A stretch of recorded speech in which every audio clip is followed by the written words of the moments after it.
मतदान केंद्रापासून 100 मीटरच्या आत असलेल्या भाजप उमेदवाराचे कार्यालय उघड असल्यावर शाखा प्रमुखांनी आक्रोश व्यक्त करत घेतली हरकत। निवडणूक अधिकारी व पोलीस प्रशासनाच्या मदतीने कार्यालय शटर बंद करण्यात आले।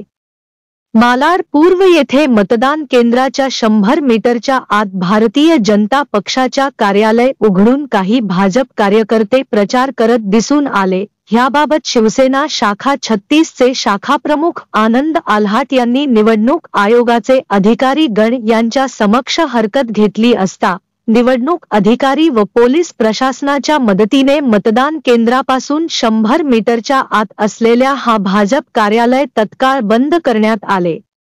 सदर कार्यालय माजी नगरसेविका दक्षा पटेल यांचे संपर्क कार्यालय असल्यामुळे माजी नगरसेविका दक्षा पटेल यांना नाईलाज म्हणून रोडवर बसावे लागले। परंतु कायदा व सुव्यवस्थेच्या नजरेने प्रशासनाचे निर्णय काही चुकीचे व नियमांविरुद्ध नसून समान कायद्या अंतर्गत योग्य आहे।